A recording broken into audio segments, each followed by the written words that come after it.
ஒரு சீன தேசத்து அரசர் இருந்தார். அவருக்கு வயசாயிட்டுது. அவருக்கு அடுத்தபடியா அவருடைய புள்ள பட்டத்துக்கு வரணும், ஆட்சி பொறுப்பை ஏத்துக்கணும். ஒரு நல்ல தலைவனுக்கு இருக்க வேண்டிய பண்புகள்லாம் தன்னுடைய மகனுக்கு இருக்கணும்னு விரும்பினார் அந்த அரசர். அதனால இளவரசனை பக்கத்துல இருந்த ஒரு குரு கிட்ட அனுப்புனார். இளவரசன் அவர்கிட்ட போய் சேர்ந்தான். அந்த குரு என்ன பண்ணார் தெரியுமா? இவனை பார்த்து சொன்னார், இத பாருப்பா, நீ என்ன பண்ற, இப்பவே பக்கத்துல இருக்கிற காட்டுக்கு போ, நடுக்காட்டுல போய் ஒரு இடத்துல உட்காந்துக்கோ. அங்க என்னென்ன சத்தம்லாம் உன் காதுல விழுதுன்னு கவனிச்சு கேளு. உன் காதுல விழுந்த ஓசைகள் என்னென்னங்கிறத என்கிட்ட வந்து சொல்லு, அதுதான் எனக்கு தெரியணும், உனக்கு வேலையும் அதுதான் அப்படின்னு சொல்லி அனுப்பி வச்சுட்டார். இளவரசன் காட்டுக்கு போனான். குரு சொன்னபடியே ஒரு இடத்துல உட்காந்து கவனிச்சு கேட்டான். அதுக்கப்புறம் குரு கிட்ட திரும்பி வந்தான். என்னென்ன சத்தம்லாம் கேட்ட அப்படின்னு கேட்டார் குரு. குருவே, காட்டுல நான் பறவைகள் சத்தம்லாம் கேட்டேன், மிருகங்களின் ஓசையையும் கேட்டேன், இதை தவிர இடி மின்னல் மழை இதுகளோட சத்தத்தையும் கேட்டேன் அப்படின்னா. குரு யோசனை பண்ணார், நீ இன்னமும் சரியா கேட்கல, அதனால மறுபடியும் காட்டுக்கு போ, கொஞ்ச நாள் தங்கி இருந்து கேட்டுட்டு வா அப்படின்னார். இளவரசனுக்கு ஒன்றும் புரியல. இருந்தாலும் குருவின் கட்டளையாச்சே, மறுக்க முடியுமா? உடனே அவன் மறுபடியும் காட்டுக்கு போனான். ஒரு இடத்துல உட்காந்தான். கொஞ்ச நேரம் உன்னிப்பா கவனிச்சு கேட்டான். சில நாள் கழிச்சு குரு கிட்ட திரும்பி வந்தான். குருவே, இந்த தடவை சில துல்லியமான சத்தங்களை எல்லாம் கேட்டான். தேனி பறக்கிற சத்தம், நீரோடையின் மெல்லிய ஓசை, இதெல்லாம் கேட்டேன்னா.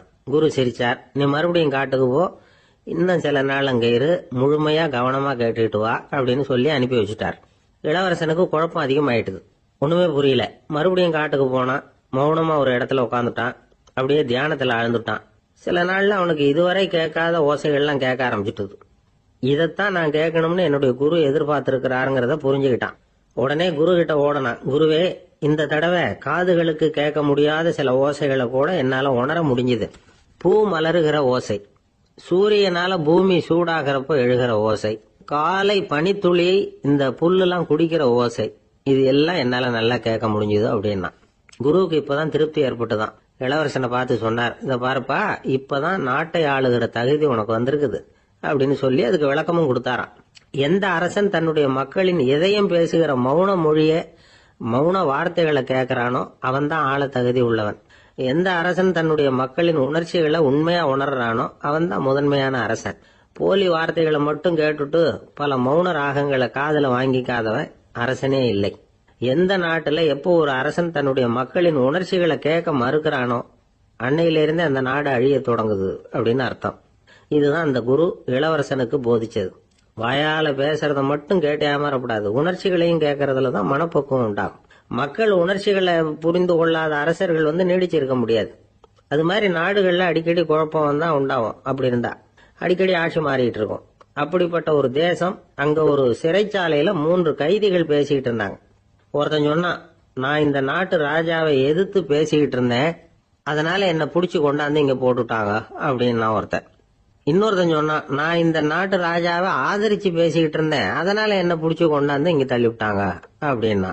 அது சரி, நீ என்ன தப்பு பண்ண அப்படின்னு சொல்லி 3வது ஆளை பார்த்து இவங்க கேட்டாங்க. அதுக்கு அந்த ஆளு சொல்றான், நான் தான் இந்த நாட்டு ராஜா அப்படின்னா. வாழ்க்கையில வெற்றி பெற என்ன வழி? இது ஒரு முக்கியமான கேள்வி. இதுக்கு எல்லாரும் பொதுவா சொல்ற ஒரு பதில், உழைச்சா வெற்றி பெறலாம் அப்படிங்கிறது தான். வாழ்க்கையில வெற்றி பெற உழைப்பு மட்டும் இருந்தா போதாது, நேர்மையும் வேணும் அப்படிங்கிறார் பால் ஹாஃப்மேன். இவர் யார் தெரியுமா? இவர் ஒரு பெரிய பொருளாதார நிபுணர். 2வது உலகப் போர் முடிஞ்ச சமயம் அப்போ இவர் அமெரிக்காவின் நிதி ஆலோசகரா இருந்தார். தன்னுடைய வாழ்க்கையில நடந்த பழைய நிகழ்ச்சி ஒண்ணு அவர் சொன்னார். இளம் வயசுல படிச்சு முடிச்சதும் அவர் வேலை தேடிட்டு இருந்தாராம். அப்போ ஒரு கால்நடை வைத்தியர்கிட்ட போய் வேலை கேட்டிருக்காரு. இவர் அங்க போன சமயத்துல அந்த டாக்டர் தன்னுடைய பழைய கார் ஒன்ன விற்பனை செய்யறதுக்காக வேற ஒருத்தர்கிட்ட பேரம் பேசிட்டு இருந்தார். வாங்க வந்தவர் இவர்கிட்ட அந்த காரை பற்றின விவரம் எல்லாம் கேட்டுக்கிட்டு இருந்தார். கார் நல்ல நிலைமையில இருக்குமா அப்படிங்கிற கவலை அவருக்கு. எல்லா விவரங்களையும் கேட்டுக்கிட்டு அவர் கடைசியா சொன்னார், டாக்டர், இந்த காரை நீங்களே என்னுடைய ஊருக்கு ஓட்டிட்டு வர வேண்டியது. கார் எந்த ரிப்பேரும் ஆகாம என்னுடைய ஊருக்கு சேர்ந்துட்டுதுன்னா அங்கேயே நான் பணம் கொடுத்து இந்த காரை வாங்கிக்கிறேன் அப்படின்னார். நம்ம கார் அவ்வளவு தூரத்துக்கு வழியில எந்த கோளாறும் இல்லாம போய் சேருமா அப்படிங்கிற சந்தேகம் டாக்டருக்கு. அவர் என்ன செஞ்சார் தெரியுமா? தன்கிட்ட வேலை கேட்டு வந்திருந்த இளைஞர் பால் ஹாஃப்மேனை கூப்பிட்டார்.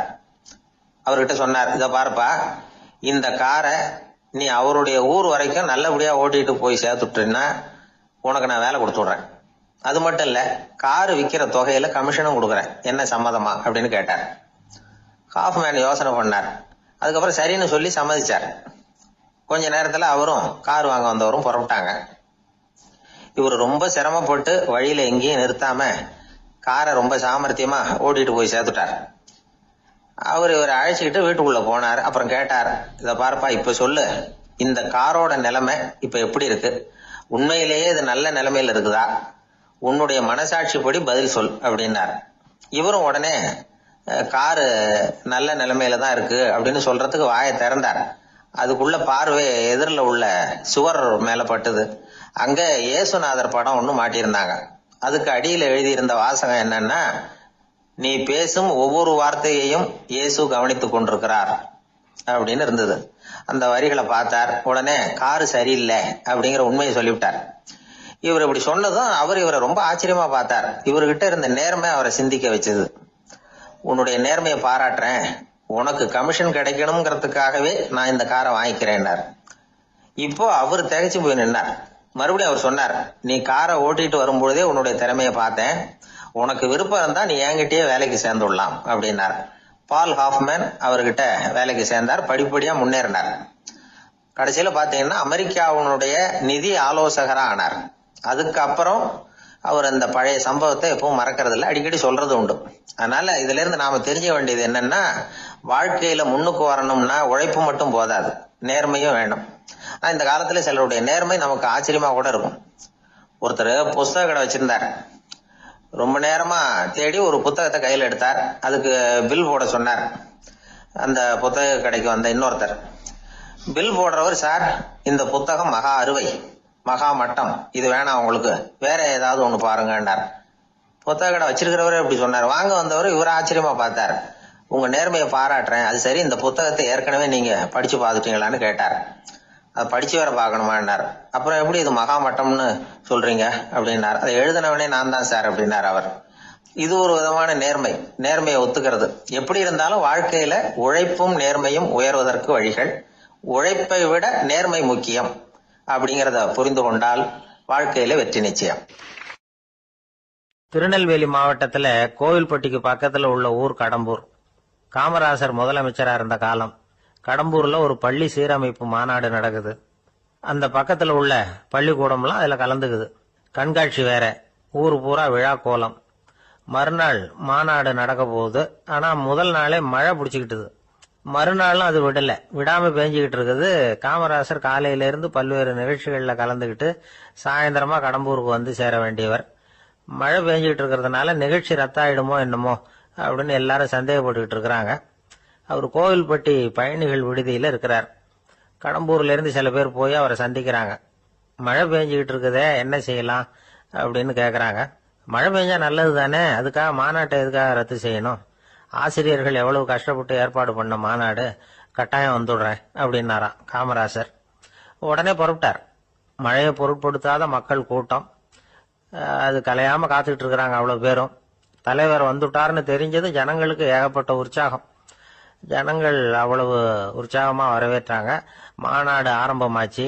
மலர் மாலைகள் மலை மாதிரி குவிய ஆரம்பிச்சுட்டுது. வரிசையா ஒவ்வொரு கல்வி நிலையம் சார்பாகவும் வரவேற்பு பத்திரம் வாசிச்சு கொடுக்கறாங்க. என்ன வாசிக்கிறாங்கிறத காமராசர் கூர்ந்து கவனிக்கிறார். ஏகப்பட்ட புகழ் மொழிகள், ரொம்ப பாராட்டி புகழ்ந்து என்னென்னமோ வாசிச்சுக்கிட்டு இருக்கிறாங்க. கொடை வள்ளலே, குணக்குன்றே, மலையே, கடலே, இப்படி தமிழ் மொழியில பாராட்டுறதுக்கு எத்தனை வார்த்தைகள் உண்டோ அத்தனையும் அதுல சேர்த்திருக்கிறாங்க. காமராசர் பொறுமை இழந்துட்டார். போதும் போதும், உங்க எல்லாரையும் பார்த்து 2 வார்த்தை பேசிட்டு போறதுக்காக தான் நான் வந்திருக்கிறேன். எல்லாரும் மழையில சிரமப்பட்டு நின்றுட்டு இருக்கிறீங்க, இப்படி என்ன புகழ்ந்து படிச்சுக்கிட்டே இருந்தா எப்படி அப்படின்னாராம். அதுக்கப்புறம் பேசி முடிச்சிருக்கிறார். மாநாட்டு நிகழ்ச்சிகள் முடிஞ்சதும் இன்னொரு நிகழ்ச்சியில கலந்துக்கிறதுக்காக புறப்பட்டாராம். ஒரு திறந்த ஜீப்ல அவரை ஊர்வலமா அழைச்சிக்கிட்டு போயிருக்கிறாங்க. தெருவில் 2 பக்கமும் ஏகப்பட்ட கூட்டம். அங்கங்க ஜீப்பை நிறுத்தி ரோஜா மாலை, ஜருக மாலை இப்படி போட்டுக்கிட்டே இருக்கிறாங்க. அதெல்லாம் அப்படி அப்படியே வாங்கி அங்கங்க நின்றுகிட்டு இருந்த குழந்தைகள்கிட்டையும் தாய்மார்கள்கிட்டையும் கொடுத்துக்கிட்டே போறார். அந்த சமயத்துல கூட்டத்துக்கு அப்பால ஒரு பெரியவர் கையில ஒரு மல்லிகை சரத்தோட நின்றுட்டு இருக்கிறார். அவரால் முண்டி அடிச்சுக்கிட்டு முன்னால வர முடியல. காமராசர் இதை கவனிக்கிறார். அவ்வளவுதான், உடனே நிறுத்தப்பா வண்டிய அப்படிங்கிறார். ஜீப்பு நிக்குது. டிரைவரை பார்த்து, அதோ பார், அங்க ஒருத்தர் நிக்கிறார் பார், அவர் இங்க அழைச்சிட்டு வா அப்படின்னாராம். கூட்டம் வழி விடுது. அந்த பெரியவரை கிட்டத்துல அழைச்சிட்டு வர்றாங்க. காமராசர் அவரை பார்த்து, வாங்க வாங்க, நல்லா இருக்கீங்களா அப்படின்னு சத்தம் போட்டு உற்சாகமா விசாரிக்கிறாராம். பெரியவர் கண்கள்ல கண்ணீர், பேச்சு வரல. மல்லிகை சரத்தை அவருக்கு போடுறார். கொஞ்ச நேரம் அவர்கிட்ட பொறுமையா பேசிக்கிட்டு இருந்துட்டு அவரை அனுப்பி வைக்கிறார் காமராசர். பெரியவர் போனதுக்கு அப்புறம் காமராசர் பக்கத்துல இருந்தவங்க கிட்ட சொல்றார் அந்த பெரியவரை பத்தி. அந்த காலத்துல ரொம்ப கஷ்டப்பட்டவர் இவரு, ஜெயிலுக்கு போனவர் அப்படின்னு ரொம்ப உருக்கமா நெகிழ்ந்து போய் சொல்றார். இதுல ஒரு விஷயத்த கவனிங்க. தன்னை புகழ்ந்து படிக்கப்பட்ட வாழ்த்து மடலை படிக்க வேணாம்னு தடுத்து நிறுத்தினார். எங்கேயோ ஒரு மூலையில கையில ஒரு 4 முழம் மல்லிகை சரத்தோட ஒதுங்கி நின்றுகிட்டு இருந்த அந்த தொண்டரை அவ்வளவு பெரிய கூட்டத்துக்கு நடுவுலையும் தேடி கண்டுபிடிச்சு கிட்டத்துல கூப்பிட்டு அவர் கொடுத்த அன்பு மாலையை வாங்கி கழுத்துல போட்டுக்கிட்டார். அதுதான் காமராசர். தோல்விகள் கூட அவரை கொஞ்சம் கூட பாதிச்சதில்லை. ஒரு பொது தேர்தலில் அவர் தோத்து போறார். தொண்டர்கள்லாம் அழறாங்க. அதுல ஒருத்தர் மெதுவா காமராசர் கிட்ட போய், என்ன தலைவரே, நீங்க கூட தோத்து போயிட்டீங்களே அப்படின்னு கலக்கமா சொல்லி இருக்கிறார். அதுக்கு காமராசர், நான் கூட தோத்து போறதுக்கு பேர் தான்ப்பா ஜனநாயகம் அப்படின்னாராம். சில பேர் ஆளை பார்த்தா 60 வயசு மாதிரி தோணும். உண்மையான வயசு என்னன்னு பார்த்தா 40 அல்லது 45 சில பேரை பாக்கிறதுக்கு 45 மாதிரி தெரியும், உண்மையிலேயே 65 தாண்டி இருப்பாங்க. ஒரு மனிதனுக்கு 2 வகையான வயது உண்டுங்கிறார் ஓஷோ. அதாவது உடம்புக்குன்னு ஒரு வயசு, மனசுக்குன்னு ஒரு வயசு. முதல் உலக மகாயுத்தம் நடந்தது இல்லையா, அது முடிஞ்சதுக்கு அப்புறம் முதல் தடவையா மனிதனின் மூளை வளர்ச்சியை பத்தி மனநல வைத்தியர்கள் ஒரு கணக்கெடுப்பு சோதனை நடத்தினாங்களாம். அது வரைக்கும் மனிதனுக்கு 2 வகையான வயது உண்டுன்னு யாரும் சிந்திச்சதே இல்லையா. அந்த உலக மகாயுத்தம் முடிஞ்சதுக்கு அப்புறம் மனிதனுடைய சராசரி மனதின் வயதை கணக்கிட்டு பார்க்கும் பொழுது அவங்களுக்குலாம் ரொம்ப அதிர்ச்சியா இருந்துதான். ஏன்னா அது ரொம்ப பின்தங்கிய நிலையில இருந்திருக்கு, வளர்ச்சி அடையாத நிலையில இருந்திருக்கு. அவங்க கண்டுபிடிச்ச பிரகாரம் அப்ப மனசோட சராசரி வயசு என்ன தெரியுமா, 14. அப்படின்னா பாத்துங்க, உடல் ரீதியா ஒருத்தரோட வயசு 70 கூட இருக்கலாம், ஆனா மனசோட வயசு 14 தான். இதுக்கு நேர்மாறா அமைஞ்சு போச்சுன்னு வச்சுங்க. அதாவது ஒருத்தருக்கு உண்மையிலேயே 14 வயசு, அதாவது உடலோட வயசு 14, அவரோட மனசின் வயசு 70ன்னு வச்சுக்கோங்க. இப்படி அமைஞ்சுட்டுதுன்னா அவர் சீக்கிரம் ஞானத்தன்மை அடைஞ்சிருவார் அப்படின்னு அர்த்தம். இப்ப நமக்கெல்லாம் உடம்போட வயசு மனசோட வயசு ரெண்டும் ஒன்னா இருந்துட்டா அதுவே போதும், அதுவே பெரிய விஷயம். இப்ப எமர்சன் கிட்ட போய் ஒருத்தர் கேட்டாராம், உங்க வயசு என்ன அப்படின்னு. அவர் உடனே பதில் சொல்லியிருக்கார், 360 வருஷம் அப்படின்னாராம். கேட்டவர் குழம்பி போயிட்டார். அவர் என்ன சொல்றாரு, 360 வயசா? என்ன நம்ம காதல தான் சரியா விழலையா? எமர்சன் எப்பவும் உண்மையை பேசுற ஒரு சிறந்த அறிவாளி, அவர் இப்படிலாம் பொய் சொல்ல மாட்டாரே அப்படின்னு ஒரு யோசனை பண்ணிக்கிட்டே இவர் மறுபடியும் அவர் கிட்ட போனாராம். ஐயா, நீங்க சொன்னது சரியா என் காதல விழல, அதனால மறுபடியும் கேட்கிறேன், உங்க வயசு என்ன அப்படின்னாராம். எமர்சன் மறுபடியும் சொல்லியிருக்கிறார், 360 வருஷம்னு. வந்தவருக்கு உண்மையிலேயே அதிர்ச்சியா போட்டுது. அதுக்கப்புறம் மெதுவா ஆரம்பிச்சாராம், ஐயா நீங்க சொல்றதை என்னால ஏத்துக்க முடியாது. எப்படி பார்த்தாலும் இப்போ உங்களுக்கு வயசு ஒரு 60க்கு மேல இருக்காதுன்னு நினைக்கிறேன் அப்படின்னாராம். நீங்க சொல்றது சரிதான், அது என் உடம்போட வயசுன்னாராம் எமர்சன். அப்படின்னா ஏற்கனவே நீங்க சொன்னது அப்படின்னு கேட்டிருக்காரு, அது என் மனசோட வயசு அப்படின்னாராம். நம்மளை பொறுத்த வரைக்கும் அறிவு தூசு படிஞ்சிருக்கு, அது மாதிரியே அன்பும் மாசுபட்டிருக்கு. இது ரெண்டையும் சுத்தம் பண்ண வேண்டியிருக்குது. அப்பதான் நாம சரியான வயசுல வாழ முடியும். ஒரு ஆசாமி இருக்கிறார், அவருக்கு உடம்போட வயசு அதிகம், மனசோட வயசு ரொம்ப குறைச்சல், குழந்தை மாதிரி. அவர் ஒரு ஆஸ்பத்திரியில படுத்திருக்கிறார். நர்சம்மா எல்லாருக்கும் மருந்து கொடுத்துட்டு போறாங்க. கொஞ்ச நேரம் கழிச்சு திரும்பி வந்தாங்க. அப்ப இவர் அந்த அம்மாவை கூப்பிட்டு சொல்றார், இத பாருங்க சிஸ்டர், நீங்க எல்லாருக்கும் சின்ன சின்ன மாத்திரையா கொடுத்துட்டு எனக்கு மட்டும் நீளமான மாத்திரையா கொடுத்துட்டீங்க. முழுங்கறதுக்கு ரொம்ப கஷ்டமா போச்சு. இனிமே எனக்கும் சின்ன மாத்திரையா கொடுங்க சிஸ்டர் அப்படின்னாராம். அந்த அம்மா உடனே அதிர்ச்சி ஆகி தலையில அடிச்சுக்கிட்டாங்களாம். நான் கஷ்டப்பட்டு மாத்திரையை முழுங்கினத்துக்கு நீங்க ஏமா தலையில தட்டிக்கிறீங்க அப்படின்னு கேட்டிருக்காரு இவர். இதுக்கு அவங்க சொல்லியிருக்கிறாங்க, நான் உங்களுக்கு கொடுத்துட்டு போனது மாத்திரை இல்லைங்க, அது தெர்மாமீட்டர் அப்படின்னாங்களாம். ஆபீஸ்ல வேலை பார்க்கிற ஒருத்தர் வந்தார். பேசாம ஒரு 10 நாள் லீவு போட்டுடலாமா பாக்குறேன் அப்படின்னார். ஏன்னு கேட்டோம். என்னுடைய மேலதிகாரி ஒரு முசுடு சார், அவர்கிட்ட வேலை பார்க்கறது ரொம்ப கஷ்டமா இருக்குது அப்படின்னார். ஆபீஸ்ல வேலை பார்க்கறவங்க எல்லாம் ஒரு விஷயத்த நல்லா ஞாபகத்துல வச்சுக்கணும். மேலதிகாரிங்கிறவர் ஒரு பெரிய மகான் இல்ல, அவரும் ஒரு மானிட பிறவிதான். சராசரி மனுஷனுக்கு உள்ள பலம் பலவீனம் ரெண்டும் அவருக்கும் உண்டு. அதனால அவரை கொஞ்சம் அனுசரிச்சு போறதுக்கு பழகிறது தான் நல்லது. மேலதிகாரிகள்ல பல வகை உண்டு. அதுல முக்கியமா 3 வகை. அதுல ஒரு வகை எப்படி தெரியுமா? உங்களை ஒரு வேலை செய்யற மெஷினா மட்டுமே நினைக்கக்கூடிய வகை. இவங்கெல்லாம் எப்படின்னா, எங்கேயாவது வெளியூர் போயிருந்தா கூட அங்கிருந்து போன் பண்ணுவாங்க, அந்த வேலை என்னாச்சு, இந்த வேலை என்னாச்சு அப்படின்னு. இவங்களுக்கெல்லாம் உங்க நலனை பத்தியோ உங்க குடும்பத்தை பத்தியோ அக்கறை இருக்காது. நீங்க சொல்ற யோசனை எதுவும் இவங்க கிட்ட எடுபடாது. கொடுத்த வேலையை பாரு, நீ எனக்கு புத்தி சொல்ல வேணாம் அப்படிம்பாங்க. இவங்களை அனுசரிச்சு போறதுக்கு ஒரே வழி, இவங்க எதை சொன்னாலும் சரின்னு சொல்லிவிட்டு வேலையை கவனிக்க வேண்டியதுதான். இவங்க கிட்ட வேற எந்த கேள்வியும் கேட்டுக்கிட்டு இருக்கக்கூடாது. ஆமா சாமி போடுறது கௌரவ குறைச்சல் இல்ல, அது ஒரு அலுவலக சௌகரியம், அவ்வளவுதான். இன்னொரு வகையான மேலதிகாரிகள் எப்படி தெரியுமா? இவங்கெல்லாம் ஆபீஸ் வேலையை பத்தி அதிகமா கவலைப்பட்டுக்கிட்டு இருக்க மாட்டாங்க. தங்களுடைய சொந்த இமேஜ் பாதிக்கப்படக்கூடாதுங்கிறதுலயே கவனமா இருப்பாங்க. இவங்கெல்லாம் அடிக்கடி உங்க நலனை விசாரிப்பாங்க. அதே மாதிரி நீங்களும் அவரை விசாரிக்கணும்னு எதிர்பார்ப்பாங்க. இந்த ரக அதிகாரிகளுக்கெல்லாம் புது வருட வாழ்த்து அனுப்பலாம், பிறந்த நாள் வாழ்த்து அனுப்பலாம். அவருக்கு எங்கேயாவது ஒரு பாராட்டு விழா நடந்தா முதல் வரிசையில போய் உட்காந்து உங்க முகத்தை காட்டலாம். ஆபீஸ் வேலையை மட்டுமே பாக்குற பணியாளர்கள் இது மாதிரி அதிகாரிகள் கிட்ட நல்ல பேர் வாங்க முடியாது. இன்னொரு வகையான மேலதிகாரிகள் உண்டு. அவங்க எப்படின்னா, ஆபீஸ் வேலையை பத்தியும் கவலைப்பட மாட்டாங்க, தனக்கு கீழே வேலை பார்க்கறவங்கள பத்தியும் கவலைப்பட மாட்டாங்க. எக்காரணம் கொண்டும் தன்னுடைய பொசிஷனுக்கு ஆபத்து வந்துடக்கூடாதுன்னு நினைக்கக்கூடியவங்க இவங்க. இவங்களால கடுமையான வேலை செய்யவும் முடியாது, தீர்மானிக்கவும் முடியாது.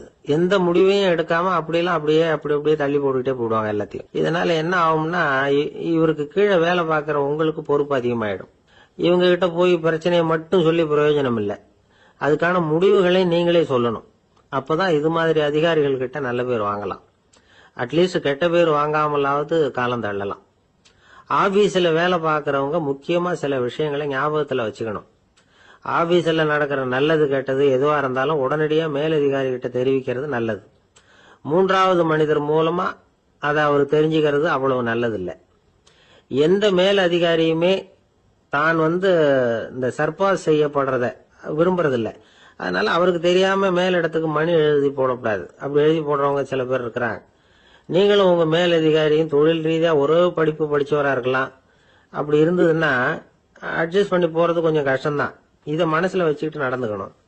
உங்களுக்கும் அவருக்கும் அபிப்பிராய பேதமா, அது அவருக்கும் உங்களுக்கும் உள்ள தனிப்பட்ட பிரச்சனை, அதை விளம்பரப்படுத்திட்டு இருக்க கூடாது. அது அவருடைய கோபத்தை கிளறும். உங்க மேலதிகாரி உங்க கூட படிச்சவரா இருக்கலாம், அதுக்காக அவர் எல்லாருக்கும் முன்னாடி அடைய கிச்சாமி எப்படிடா இருக்க அப்படின்லாம் கேட்டுக்கிட்டு இருக்க கூடாது. பொதுவா யாரும் அதை விரும்புறதில்ல. இவ்வளவையும் உங்க மனசுல வச்சுக்கிட்டு கொஞ்சம் சாமர்த்தியமா நடந்துகிட்டீங்கன்னா ஆபீஸ் உங்களுக்கு அவஸ்தையா இருக்காது, ஆனந்தமா இருக்கும். ஒரு மேலதிகாரி தன்கிட்ட வேலை பார்க்கற ஒருத்தரை பத்தி ரொம்ப பெருமையா சொன்னாராம். எங்க ஆபீஸ்ல எவ்வளவோ பேர் வேலை பார்க்கறாங்க, எல்லாரும் தினமும் ஏதாவது பிரச்சனைகளை சொல்லிட்டு இருப்பாங்க. ஆனா இவர் ஒருத்தர் மட்டும்தான் இது வரைக்கும் என்கிட்ட எந்த பிரச்சனையும் சொன்னதே இல்லை. அவர் பாட்டுக்கு வருவார், வேலை பார்ப்பார், போயிடுவார் அப்படின்னாராம். நான் உடனே அவ்வளவு பெருமைக்குரிய அந்த ஊழியரை பார்த்து கேட்டேன், ஏன்பா உன்னுடைய மேலதிகாரி கிட்ட நீ எந்த பிரச்சனையும் கொண்டுகிட்டு போறதே இல்லையாமே அப்படின்னு கேட்டேன். அதுக்கு அவர் சொல்றாரு, ஆமாங்க, அது ஏன்னா அவரால் எந்த பிரச்சனையுமே தீர்க்க முடியாதுங்கிறது எனக்கு நல்லா தெரியும், அதனால அப்படி செய்யறேன், வேற ஒண்ணும் இல்லை அப்படின்னார் ரொம்ப பொறுமையா.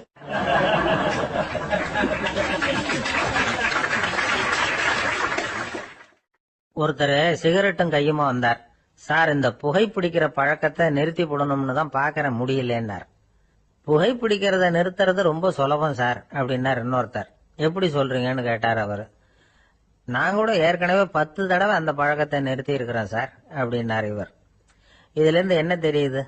புகைப்பழக்கத்தை திடீர்னு விட்டு விடுறதுங்கிறது ரொம்ப கஷ்டம்னு தெரியுது. இருந்தாலும் இது சம்பந்தமான ஆராய்ச்சி, அனுபவம், இது ரெண்டையும் அடிப்படையா வச்சு சில வழிமுறைகளை சொல்றாங்க. அதாவது புகைப்பிடிக்கிறத நிறுத்துறதுக்கு 10 வழிகள் உண்டு அப்படின்னு சொல்றாங்க. அது என்னங்கறத தெரிஞ்சுக்கிட்டா உபயோகப்படுதான்னு பார்க்கலாமே. முதல் கருத்து என்னன்னா, கொஞ்ச நாளைக்கு புகைப்பிடிக்கிற நண்பர்களை விட்டு விலகி இருக்கணும். இதனால புகைப்பிடிக்கிற ஆசை குறையும், அந்த பழக்கத்தை மறுபடியும் ஆரம்பிக்கப்படாதுங்கிற எண்ணம் உறுதிப்படும். 2வது கருத்து, புகைப்பிடிக்கிறதை எதிர்த்து தீவிரமா பிரச்சாரம் செய்ய ஆரம்பிச்சிடணும். அது அடுத்தவங்களுக்கும் உபயோகப்படும், உங்களுக்கும் உபயோகப்படும். உங்க உள்ளுணர்வை அது தூண்டும், உங்களை உறுதி கொள்ள வைக்கும். 3வது கருத்து என்னன்னா, தினமும் 2 தடவை குளிக்கணும். எப்படி தெரியுமா? முதல்ல வெதுவெதுப்பான தண்ணீர், அப்புறம் குளிர்ந்த தண்ணீர், இப்படி மாறி மாறி குளிக்கணுமா. 4வது கருத்து, உடற்பயிற்சிகள் செய்யணும். மூச்சு வாங்குற மாதிரியான பயிற்சிகள் ரொம்ப நல்லதான். பிராணாயாமம் அப்படிங்கிற மூச்சு பயிற்சி ரொம்ப நல்லதுங்கிறாங்க. அப்புறம் 5வது கருத்து, சாப்பாடு மிதமா இருக்கணும், சீரா இருக்கணும். பச்சை காய்கறிகள், பழங்கள் சாப்பாட்டுல சேர்த்துக்கலாம். அடிக்கடி கொஞ்சம் கொஞ்சமா சாப்பிட்டு ரத்தத்துல சர்க்கரையின் அளவை பராமரிக்கணும். இது நரம்புகளை அமைதிப்படுத்தும். 6வது கருத்து என்னன்னா, ரொம்ப நேரம் பசியோட இருக்கக்கூடாது.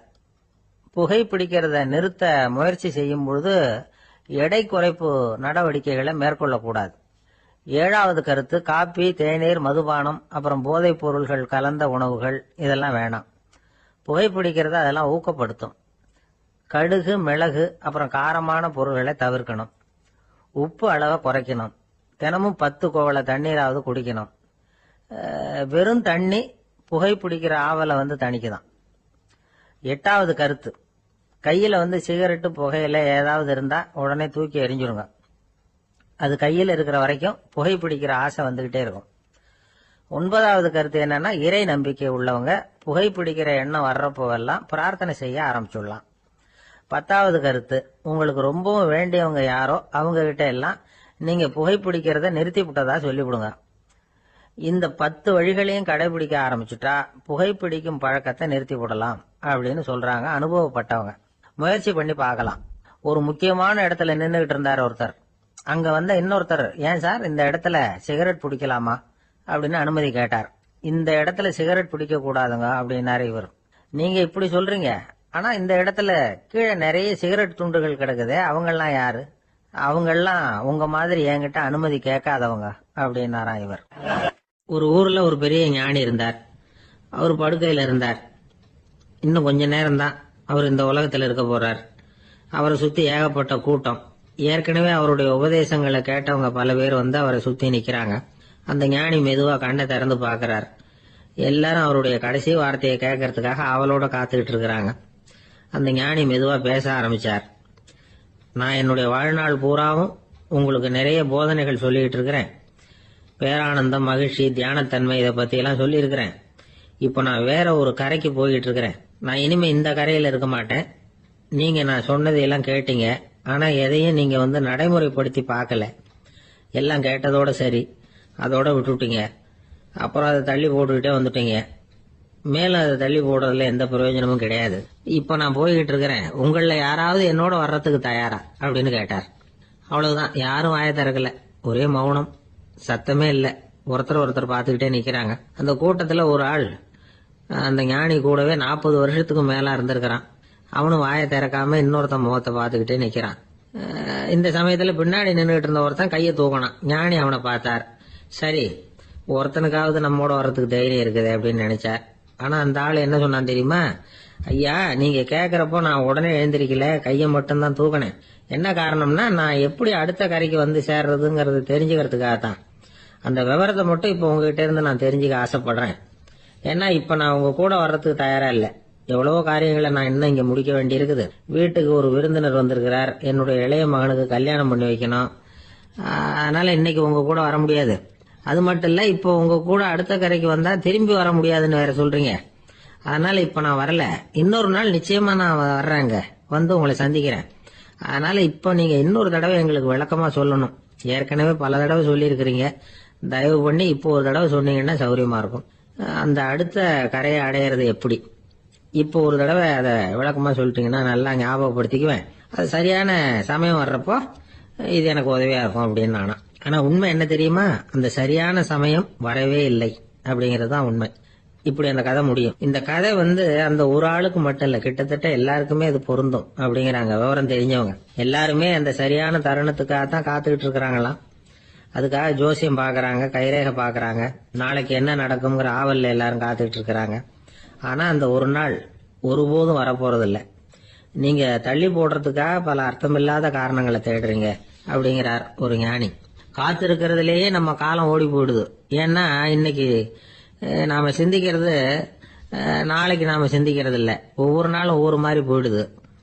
நாளைக்கு மறுநாளை பத்தியே சிந்திக்கிறோம். இப்படியே அது பாட்டுக்கு போயிடும். கரையை தொட்டு பாக்குறது எப்போ? இதுதான் கேள்வி. நமக்கு வேண்டியப்பட்ட ஒருத்தர் ஒரு ரயில்வே பிளாட்பாரத்துல நின்றுட்டு இருக்கிறார். அங்க இருக்கிறவங்க கிட்ட கேக்குறாராம், விசாரிக்கிறாரு. ஏங்க கிழக்க போற ரயில் போயிட்டுதுங்களான்னாராம். போயிட்டுதுன்னு இருக்கிறாங்க. கொஞ்ச நேரம் கழிச்சு எங்க மேற்க போற ரயில் போயிட்டுதுங்களான்னு கேட்டிருக்காரு. போயிட்டுதுங்களான் இருக்காங்க. அப்புறம் கொஞ்ச நேரம் கழிச்சு மறுபடியும் ஏங்க 10:30 மணி வண்டி போயிட்டுதான்னு கேட்டிருக்காரு. தொடர்ந்து காலையில இருந்து சாயந்தரம் வரைக்கும் இப்படி ஒரே இடத்துல நின்றுட்டு கேட்டுக்கிட்டே இருக்கிறார். இதை பார்த்துக்கிட்டு இருந்த ஒருத்தர் அவர்கிட்ட வந்து, ஏங்க நீங்க எங்க போகணும் அப்படின்னு கேட்டாராம். இவர் மெதுவா சொன்னாராம், இந்த ரயில்வே லைனை தாண்டி அந்த பக்கம் போகணும் அப்படின்னாராம். இந்த உலகத்துல எவ்வளவோ உயிரினங்கள் இருக்கு, ஒவ்வொன்றும் ஒவ்வொரு விதமா சண்டை போடுது. இப்ப 2 மாடு சண்டை போட்டுக்குதுன்னு வச்சுங்க, என்ன பண்ணும்? 2 முட்டிக்கும். அதுக்கு சண்டை போடுறதுக்கு ஆயுதமா உபயோகப்படுறது அதோட கொம்பு. 2 சேவல் சண்டை போட்டுக்குதுன்னு வச்சுங்க, அதுக்கு ஆயுதமா உபயோகப்படுறது அதோட கால் நகம். காலால தான் அது ஒன்னோட ஒன்று சண்டை போட்டுக்கும். ஆனா 2 மனுஷன் சண்டை போட்டுக்கிறான்னு வச்சுங்க, இவன் இன்னதை தான் ஆயுதமா உபயோகப்படுத்துவான்னு குறிப்பிட்டு சொல்ல முடியாது. கல்லை எடுப்பான், கத்தி எடுப்பான், துப்பாக்கி எடுப்பான், என்ன வேணாலும் பண்ணுவான். வாயால திட்டுவான், கையால் அடிப்பான், காலால உதைப்பான், சகலகலா வல்லவன். விலங்குகள்லாம் பொதுவா வாயை சாப்பிட்றதுக்கு மட்டும்தான் உபயோகப்படுத்துது. ஆனா இவனுக்கு சாப்பிட்றதுக்கும் அதுதான், சாப்பிட்டு விட்டு திட்டுறதுக்கும் அதுதான். ஆனா ஒரு விஷயத்துல மட்டும் கெட்டிக்கிறேன். அதாவது நாம சண்டை போட்டுக்கிட்டாலும் பரவாயில்ல, கோழிகள் சண்டை போடாம இருக்கணும் அப்படின்னு ஆசைப்படுறான். எதுக்காக? கோழிகள் சண்டை போடாம இருந்தா நிறைய முட்டைகள் போடுமா, அதுக்காக தான் இந்த அக்கறை. கோழி பண்ணை வச்சிருக்கிறவங்களுக்கு இது ஒரு பெரிய பிரச்சனை. அதாவது பண்ணையில் இருக்கிற கோழிகளுக்குள்ள அடிக்கடி சண்டை வந்துடும், அதனால முட்டை உற்பத்தி குறைஞ்சிரும். சரி, இதுக்கு என்ன பண்றது? பண்ணையில போய் உட்காந்துக்கிட்டு தினமும் பஞ்சாயத்து பேசிட்டு இருக்க முடியுமா? அமெரிக்காவில் கோழி பண்ணை வச்சிருக்கிற ஒருத்தர் இதை பத்தி யோசனை பண்ணி பார்த்தாராம். ஒரு வழியையும் கண்டுபிடிச்சிருக்கார். கோழிக்கெல்லாம் மூக்கு கண்ணாடி மாட்டி விட்டுட்டோம்னா அது சண்டை போடுற குணம் குறைஞ்சிரும், முட்டை அதிகமாயிடும். அந்த கண்ணாடியில் உள்ள லென்ஸ் சிவப்பு நிறத்தில் இருக்கணும், அவ்வளவுதான் அப்படின்னு அவர் கண்டுபிடிச்சாராம். இது ஏற்கனவே நடைமுறையில் கண்டுபிடிக்கப்பட்ட ஒரு விஷயம். ஆனா எல்லா கோழிக்கும் சிவப்பு மூக்கு கண்ணாடி எப்படி மாட்டி விடுறது? அப்படியே மாட்டி விட்டாலும் அது நழுவாம இருக்கணுமே. இப்ப நாமெல்லாம் நடு வரலால மூக்கு கண்ணாடி நடுவில் தொட்டு அப்படி ஸ்டைலா சரி பண்ணிக்கிறோம், அது மாதிரி கோழி எப்படி சரி பண்ணிக்கும்? இதுதான் பிரச்சனை. இதுக்கு அவர் என்ன வழி கண்டுபிடிச்சாருன்னா, கோழிக்கெல்லாம் மூக்கு கண்ணாடிக்கு பதிலா விழியொட்டு வில்லைகள், கான்டாக்ட் லென்ஸ், அதை பொருத்தி விட்டா என்ன அப்படின்னு யோசனை பண்ணார். அதே மாதிரி பண்ணார். அதே மாதிரி செஞ்சு பார்த்தாரு, வெற்றி. அதுக்கப்புறம் கோழியெல்லாம் சண்டை போட்டுக்கலையாம், சமாதான பிரியர்கள் ஆயிட்டுதான். கோழிகளுக்கு இயல்பாவே சண்டை போடுற குணம் உண்டு. ஆனா அதோட கண்ணுக்கு பாக்குற பொருள்லாம் ரோஜா நிறத்திலேயோ அல்லது இன்னும் சொல்ல போனா அழுத்தமான சிவப்பு நிறத்திலேயோ தெரிஞ்சதுன்னா சண்டை போடுற குணம் குறைஞ்சிருதான். அந்த சமயத்துல அது அதிகமாகவும் முட்டையிட ஆரம்பிச்சுடுதான். அதே நேரத்துல இறை எடுக்கிறத கூட குறைச்சிக்குதான். இது ஏன் இப்படி பண்ணுதுங்கிறது விஞ்ஞானிகளுக்கு இன்னமும் புரியலையா. எப்படியோ அமெரிக்க கோழிகள்லாம் கான்டாக்ட் லென்ஸ் பொருத்திக்க ஆரம்பிச்சாச்சு. கோழி கழுத்தை பிடிச்சிக்கிட்டு ஒரு சில வினாடிகள்ல அதை பொருத்தி போடுறாங்களாம். கோழியோட ஆயுள் பூரா அது அப்படியே இருக்குமா. பண்ணையில முட்டை உற்பத்தி குறைஞ்சா இது மாதிரி விஞ்ஞான பூர்வமா பரிகாரம் தேடுறது தான் நல்லது. நமக்கு வேண்டியப்பட்ட ஒருத்தர், அவர் ஒரு கோழி பண்ணை வச்சிருந்தார். அந்த பண்ணையில பாதி கோழி திடீர்னு செத்து போச்சு. உடனே ஒரு கால்நடை மருத்துவர்கிட்ட போக வேண்டியது தானே, அங்க போகல. உள்ளூர்ல மந்திரம் பண்ணிட்டு இருந்த ஒரு சாமியார்கிட்ட போனார். அவர் காலில் விழுந்தார். சாமி, என் பண்ணையில பாதி கோழி செத்து போட்டுதுன்னார். சாமியார் யோசனை பண்ணார். சரி, பண்ணையில வாசப்படி கிழக்கு பக்கமா வச்சிருக்கியா மேற்கு பக்கமா வச்சிருக்கியான்னு கேட்டார். கிழக்கு பக்கமா இருக்குன்னார் அவர். அதுதான் தப்பு, மேற்கு பக்கமா அதை மாத்து சரியா போடும்னாராம். அதே போல அவர் போய் மாத்திவிட்டார். அப்பவும் பாதி செத்து போச்சு. மறுபடியும் சொன்னார், சாமி மறுபடியும் பாதி கோழி செத்து போட்டுதேன்னார். சரி, கூரை எப்படி போட்டிருக்க, ஓடு போட்டிருக்கியா இல்ல கீத்து போட்டிருக்கியான்னார். ஓடு போட்டிருக்கேன்னாராம் அவரு. அதுதான் தப்பு, கீத்து போட்டுரும் சரியா போடும்னாராம்.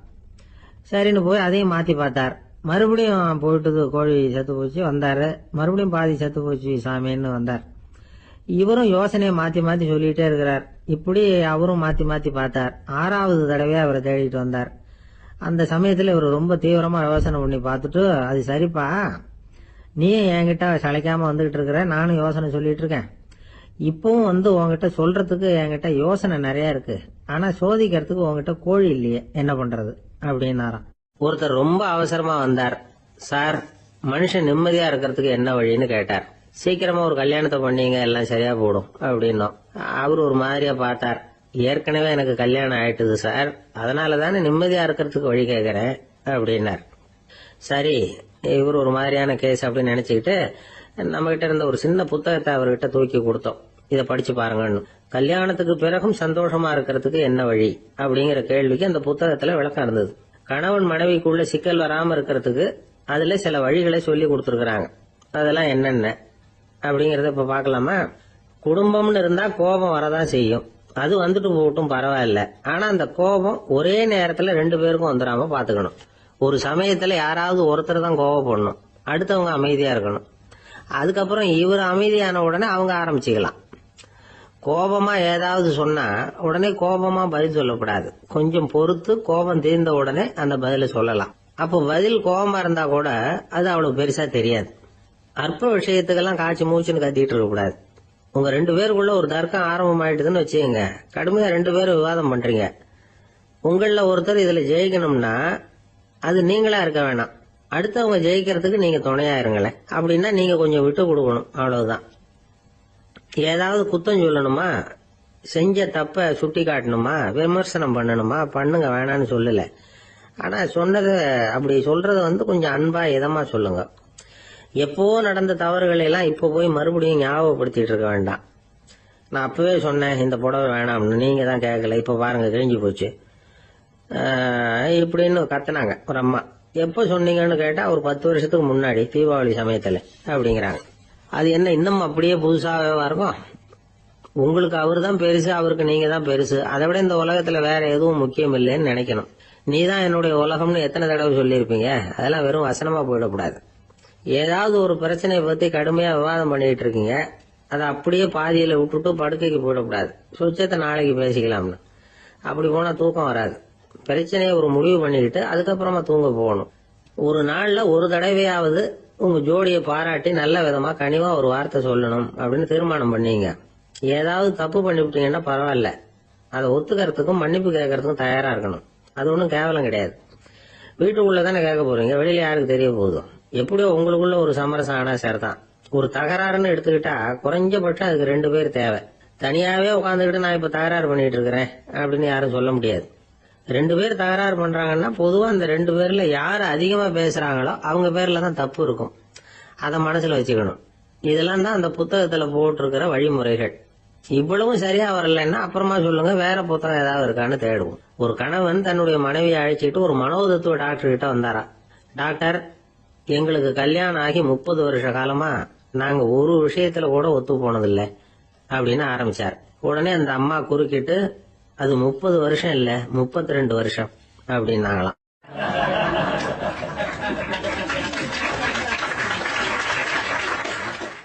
சில பேரை இப்படி சொல்றது உண்டு. அடுத்தவங்களை அனுசரிச்சு நடந்துக்க தெரியல, அவன் என்ன சார் மனுஷன் அப்படிம்பாங்க. சக மனிதர்களோட எப்படி பழகிறது அப்படின்னு தெரியாததுனாலேயே பல பேர் இன்னைக்கு சங்கடப்பட்டு இருக்கிறாங்க. வசதி வாய்ப்பெல்லாம் சரியா இருக்கும், ஆனா வாழ்க்கை சரியா இருக்காது. இன்னொருத்தர்கிட்ட எப்படி பேசுறது பழகிறதுங்கிறது தெரியாததுனாலதான் இந்த அவஸ்தை. சரி, இந்த அவஸ்தை இல்லாம வாழறது எப்படி? இதுக்கு அனுபவசாலிகள் சில வழிமுறைகளை சொல்றாங்க. அதெல்லாம் என்னென்னங்கிறத இப்ப தெரிஞ்சுக்குவோம். முதல்ல நம்ம நாக்கு நம்ம கண்ட்ரோல்ல இருக்கணும். வார்த்தைகளை கொட்டி விட்டு அதுக்கப்புறம் அள்ள முடியாம கிடந்து கஷ்டப்படக்கூடாது. எப்படி பேசுறோங்கிறதும் முக்கியம், பேசுறப்ப எப்படி முகத்தை வச்சிருக்கிறோங்கிறதும் முக்கியம். அன்பா பேசினாலும் நல்லா இருக்கும். அப்படி பேசுறப்ப ஆதரவா அவர் தோள் மேல ஒரு கையை போட்டுக்கிட்டு பேசினா இன்னமும் நல்லா இருக்கும். 2வது விஷயம், இன்னொருத்தர்கிட்ட பேசுறப்ப வாக்குறுதிகளை அள்ளி வீசக்கூடாது. கொடுக்கற வாக்குறுதி குறைச்சலா இருக்கணும். அப்படி கொடுத்த வாக்குறுதியை கண்டிப்பா நிறைவேற்றணும். நாம ஒருத்தரை பாராட்டுறோம் அல்லது அவரை பத்தி அபிப்பிராயம் சொல்றோம்னா அது ஆக்கப்பூர்வமா இருக்கணும். நம்ம பாராட்டு அல்லது விமர்சனம் அடுத்தவருடைய முன்னேற்றத்துக்கு உதவுறது மாதிரி இருக்கணும். நாம சொல்றதை கேட்டுட்டு அவன் தலையில கையை வச்சுட்டு உட்காந்துடக்கூடாது. எப்பவும் உற்சாகமா இருக்கணும், முகம் அலர்ச்சியா இருக்கணும். மனுஷன் இருந்தா வருத்தம், கவலை, ஏமாற்றம் எல்லாம் இருக்கதான் செய்யும். அதெல்லாம் மனசுல இருக்கட்டும். அந்த வருத்தமும் கவலையும் ஏமாற்றமும் சேர்ந்துகிட்டு நம்ம முகத்துல இருக்கிற மலர்ச்சியை மூடி மறைக்கிறதுக்கு நாம இடம் கொடுத்துடக்கூடாது. எந்த விஷயத்த பத்தி யாருகிட்ட பேசினாலும் வெளிப்படையா பேசணும், திறந்த மனசோட பேசணும். மூடி மறைச்சி முன்னு முழுங்கிட்டு இருக்க கூடாது. இன்னொருத்தர்கிட்ட பேசுறப்போ விவாதம் பண்ணுங்க, அது தப்பு இல்ல. ஆனா வாதாடிக்கிட்டு இருக்க கூடாது. அதாவது என்ன சொல்றாங்கன்னா, டிஸ்கஸ் பண்ணலாம், ஆர்கியூ பண்ணக்கூடாதான். நம்ம கிட்ட இருக்கிற நல்ல குணங்களை நாம எடுத்து சொல்லிட்டு இருக்க கூடாது. அந்த நல்ல குணங்களே நம்மளை பத்தி எடுத்து சொல்லணும், அது மாதிரி நடந்துக்கணும். அதே மாதிரி அடுத்தவங்க கிட்ட உள்ள கெட்ட குணங்களை பத்தி அவசியம் இல்லாம நாம பேச வேண்டியதில்லை. உங்களை பத்தி யாராவது தப்பா பேசுறாங்களா, அப்படி அவங்க பேசுறதுல உண்மை இல்லையா, அப்படின்னா அதை நீங்க பொருட்படுத்த வேண்டியதில்லை, விட்டுடலாம், அது தானா போயிடும். ஒரு 4-5 பேரோட பேசிக்கிட்டு இருந்தீங்கன்னா எல்லாருக்கும் முக்கியத்துவம் கொடுங்க, யாரையும் அலட்சியப்படுத்தாதீங்க. தமாஷா பேசலாம், ஆனா உங்க தமாஷ் அடுத்தவங்களை கேலி பண்றதா இருக்கக்கூடாது. நமக்கு கிடைக்க வேண்டியது கிடைக்கலையே அப்படிங்கிற தவிப்பு நம்ம கிட்ட இருக்கக்கூடாது, அது தேவையில்லை. உங்க செயல்பாடுகள் தெளிவா இருக்கட்டும், பாராட்டு தானா உங்களை தேடிட்டு வரும். இன்னொரு மனுஷனுடைய மனசுல கௌரவமான ஒரு இடத்த பிடிக்கணும்னா நாம இந்த குணத்தை எல்லாம் நம்ம கிட்ட வளர்த்துக்கணும். இதெல்லாம் அனுபவசாலிகள் சொல்லி இருக்கிற குறிப்புகள். இந்த குறிப்புகளை சரியா புரிஞ்சுக்கணும், அது முக்கியம். தப்பா புரிஞ்சுக்கிட்டா என்ன ஆகும் தெரியுமா? இத கேளுங்க. ஒருத்தர் வந்தார், சார் அடுத்தவங்க தோள் மேல கைய போட்டுக்கிட்டு அன்பா பேசணும்னு சொன்னீங்க, அப்படிதான் பேசினேன். அவரு முதுக கூட தட்டி கொடுத்தேன், என் வேலை போயிட்டுது சார், வீட்டுக்கு அனுப்பிச்சுட்டாங்க அப்படின்னார். யாருகிட்ட அப்படி பேசுனீங்கன்னு கேட்டோம். என் முதலாளி கிட்ட சார் அப்படிங்கிறார் ரொம்ப சோகமா.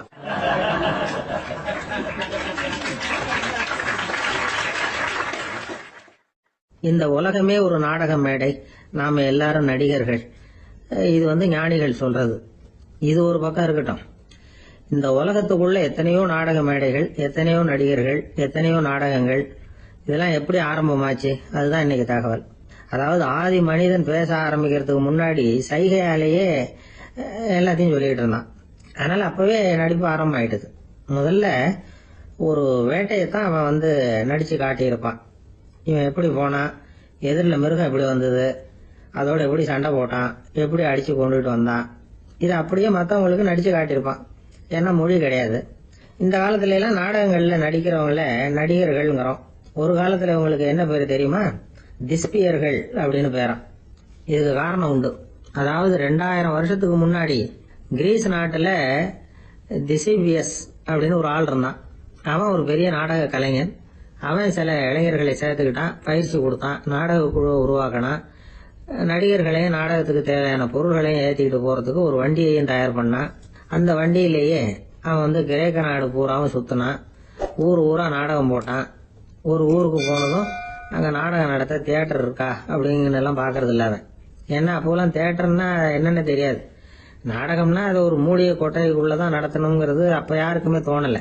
இந்த வண்டி போகும், அதுவே ஒரு பகுதி அப்படியே ஒரு மேடை மாதிரி விரிச்சுக்கும். அதுல ஏறி நின்றுகிட்டு நாடகத்தை நடிச்சு காட்டுவாங்களாம். மக்கள்லாம் எதிரில் தரையில உட்காந்து அதை பார்த்துக்கிட்டு இருக்கிறது. உலகத்தின் முதல் நடமாடும் தியேட்டர் இதுதானா. இந்த திசிபிஎஸ் தான் முதலா உலகத்துல நாடகம்ங்கிற பொழுதுபோக்க நடத்தி காட்டினவன் அப்படின்னு சொல்றாங்க. அவன் சொந்தமா நாடகம் எழுதுனா, நடிச்சான், நாடகத்தை இயக்கினான். அதனாலதான் அவனை first man of the theatre அப்படின்னு சொல்லுவாங்க. அவன் தான் நாடக மேடையின் முன்னோடி. கிரேக்கர் காலத்திலேயே நாடக ஆசிரியர்கள், நடிகர்கள், ரசிகர்கள் இவங்கெல்லாம் உருவாயிட்டாங்களாம். நாடகத்தின் சரித்திரத்துல இந்த 3 பிரிவும் ரொம்ப முக்கியம். அதாவது கிரேக்க தியேட்டர்கள்லாம் திறந்த வெளி மேடைகள் தான். பெரும்பாலும் மலைச்சரிவுகள், அதுவே படிப்படியா பண்ணியிருப்பாங்க. கீழே அரைவட்ட வடிவுல மேடை, அதுக்கு ஆர்கெஸ்ட்ரான்னு பேரு. பிற்காலத்துல இதுல உட்கார்ந்து இசைக்குழுவினர் வாய்ச்சதுனால இசைக்குழுவுக்கே ஆர்கெஸ்ட்ராங்கிற பேர் வந்துட்டுது. இப்போ கிரேக்க தியேட்டர்கள்ல ஒண்ணு, அதோட காலம் கிமு 340. அதை இன்னமும் பாதுகாத்து வச்சிருக்கிறாங்களாம். எபிடாரஸ் அப்படிங்கிற இடத்துல அது இருக்குதான். இன்னமும் அந்த தியேட்டரை பயன்படுத்திட்டு வர்றாங்களாம். சிறந்த கிரேக்க நாடகங்கள்லாம் அங்க நடிக்கிறாங்களாம். ஆரம்ப காலத்திலேயே கட்டணம் கிடையாது. அப்புறம் பின்னாடிதான் நுழைவு கட்டணம்லாம் அப்படியே வந்துட்டுதான். நடிகர்கள் பளபளப்பான ஆடைகள் உடுத்தி இருப்பாங்களாம். இந்த குதிகால் உயர்ந்த காலணிகள் போட்டிருப்பாங்களாம். இதெல்லாம் பழைய குறிப்புகள். பலவிதமான உருவங்கள்ல மாஸ்க் அப்படின்னு சொல்லப்படுற முகமூடி. அதனால ஒரே நடிகர் பல வேடங்கள்ல நடிக்கிறது உண்டான். ஆரம்பத்துல பெண் நடிகர்கள் கிடையாது, எல்லாம் ஆண் நடிகர்கள் தான். ரோமானியர்கள் தான் முதல் நிரந்தர நாடக மேடையை கட்டினவங்க. அதுதான் முதல் தியேட்டர். கிமு 1048 காலகட்டத்தில் பாம்பிங்கிற நகரத்துல அதை கட்டியிருக்கிறாங்களாம். கிரேக்க ரோமானிய தியேட்டர்களின் அடிப்படையிலேயே இந்த இத்தாலிய வடிவ அமைப்பாளர்கள் இந்த குதிரை லாட வடிவில் ஒரு ஆடிட்டோரியத்தை உருவாக்கினாங்களாம். இப்படி அதை பத்தி நிறைய தகவல் இருக்குது. 1576 லண்டன்ல இந்த வின்ஸ்பர்ரி, அப்புறம் இந்த பில்ட்ஸில், அப்புறம் ஜேம்ஸ் இப்படிங்கிற ஒரு முயற்சியால தான் இங்கிலாந்துல முதல் தியேட்டர் உருவாச்சான். அப்படி ஒருத்தர் இருந்தாராம். உலக நாடக மேடையின் வரலாறு இதுதான். அதாவது இப்பெல்லாம் அறிவியல் வளர்ச்சி அதிகமாயிட்டுது. திரைப்படம், தொலைக்காட்சி எல்லாம் வந்தாச்சு. ஒவ்வொரு வீடுமே ஒரு குட்டி தியேட்டர் மாதிரி ஆயிட்டுது. தொலைக்காட்சி முன்னாடி உட்காந்து எழுந்திருக்கவே மனசு வர்றதில்லை. ஒரு அம்மா ஒரு மனோதத்துவ டாக்டரை தேடிட்டு வந்தாங்களாம் இந்த காலத்துல. டாக்டர், எங்க வீட்டுக்காரர் எப்ப பார்த்தாலும் டிவி முன்னாடி உட்காந்துக்கிட்டு அதையே வெறிச்சு பார்த்துக்கிட்டு இருக்கிறார், உத்து பார்த்துக்கிட்டு இருக்கார், எனக்கு சந்தேகமா இருக்குன்னாங்களாம். இது மனக்கோளாறு இல்லைங்க, ஆர்வ கோளாறு, அவ்வளவுதான், இதுக்காக பயப்படாதீங்கன்னாராம் டாக்டர். அப்படி இல்ல டாக்டர், டிவி ஓடும் பொழுது நாம எல்லாம் அதை பாக்குறோம் சரி, ஆனா அவர் அப்படி இல்ல, டிவியை நிறுத்தினதுக்கு அப்புறமும் அதையே உத்து பார்த்துட்டு உட்காந்துருக்கிறார், அதனாலதான் சந்தேகப்பட்டு உங்ககிட்ட வந்தேன் அப்படின்னாங்களாம்.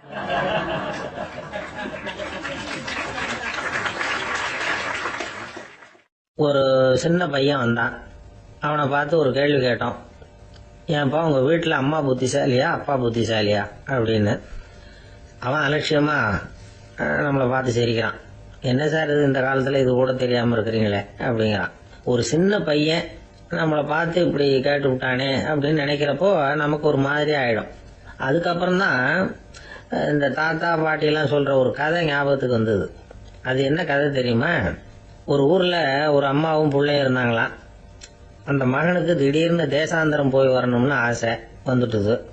ஊர் ஊரா போய் சுத்தி பார்க்கணுங்கிற ஆசை. அந்த அம்மாவுக்கு இது பிடிக்கல. மகனை பிரிஞ்சு இருக்கிறதுக்கு அவங்க மனசு இடம் கொடுக்கல.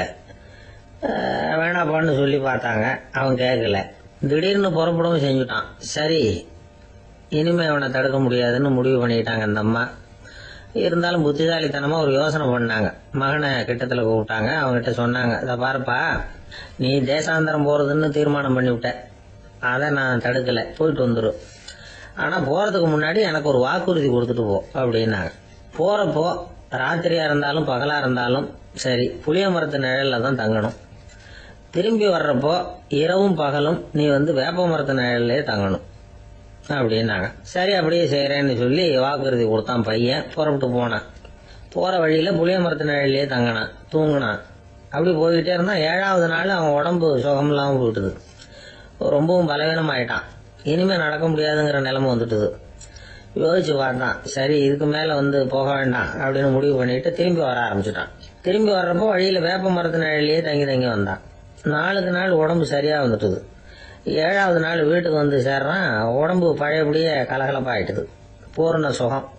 தேசாந்திரம் போன பையன் திரும்பி வந்துட்டானே அப்படின்னு அந்த அம்மா ஆச்சரியப்படல. ஏன்னா அவங்களுக்கு தெரியும் இப்படி ஆகும்னு. பையன் சீக்கிரமா திரும்பி வரணுங்கிறதுக்காக தான் அவங்க அந்த யோசனையை சொன்னாங்க. என்ன விஷயம்ங்கிறதையும் அவங்களே சொன்னாங்க. மகனே, புளிய மரத்து நிழல் உடம்புக்கு உஷ்ணத்தை கொடுக்கும், சீக்க உண்டாக்கும்.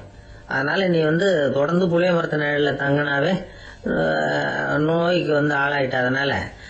அதனால பயணத்தை முடிச்சுக்கிட்டு திரும்பி வரணுங்கிற முடிவுக்கு வந்துட்ட. திரும்பி வர்றப்போ நீ தங்கினது வேப்ப மரத்து நிழல். அது உடம்புக்கு குளிர்ச்சியை தரக்கூடியது, நோயை தீர்க்கக்கூடியது. அதனால சுகமா வீட்டுக்கு சேர்ந்துட்ட. உன்னோட தேசாந்திர பயணத்தை தடுக்கிறதுக்காக தான் இப்படி பண்ணனேன் அப்படின்னாங்களாம் அந்த அம்மா.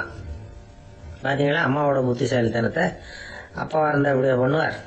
ஒரு அப்பா பையன் கிட்ட 10 ரூபா கொடுத்து இதை எடுத்துக்கிட்டு அடுத்த ஊருக்கு போய் அங்க இருக்கிற மாமா கிட்ட இதை கொடுத்துட்டு வாடா, வழியில எங்கேயாவது மரத்தடியில படுத்து தூங்கி விடாத அப்படின்னு எச்சரிக்கை பண்ணி அனுப்புனாராம். பையனுக்கு எச்சரிக்கையா வாழறது எப்படிங்கறத கத்து கொடுக்கறதுக்காக இப்படி பண்ணார். அவன் பணத்தை வாங்கிட்டு போனான். அப்பா சொன்னதை மறந்துட்டு ஒரு மரத்தடியில படுத்து தூங்கிட்டான். அவனுக்கு தெரியாம அவன் பின்னாடியே போன அப்பா அவன் கையில இருந்த அந்த 10 ரூபாய் நைஸா எடுத்துட்டு வந்துட்டார். அவன் பையில தானே வச்சிருந்தான், அது தெரியாம எடுத்துட்டு வந்துட்டார். அவன் தூங்கிட்டு இருக்கான். எடுத்துட்டு ஒரு மறுபடியும் வீட்டுக்கு வந்துட்டார். பையன் முழிச்சுக்கிட்டு பைய தடவி பார்க்கறான், பணத்தை காணும். அழுதுகிட்டே திரும்பி வந்தான். அப்பா கிட்ட விஷயத்த சொன்னான். அப்பா சிரிச்சுக்கிட்டே சொன்னார், அதுக்குதான்ப்பா ஆரம்பத்திலேயே எச்சரிக்கை பண்ணினேன், இனிமேலாவது நீ ஜாக்கிரதையா இருக்கணும் அப்படிங்கறதுக்காக தான் இப்படி பண்ணினேன். அந்த பணம் எங்கேயும் போயிடல, நான் தான் அதை உனக்கு தெரியாம எடுத்து வச்சிருக்கிறேன். இதோ பாரு அப்படின்னு சொல்லிட்டு சைடு பாக்கெட்ல கையை விட்டா அது ஓட்டையா இருக்கு. அதை எவனோ ஏற்கனவே கத்திரிச்சு எடுத்துட்டு போயிட்டான். இப்ப அப்பா முகத்துல அசடு வழிஞ்சுதான்.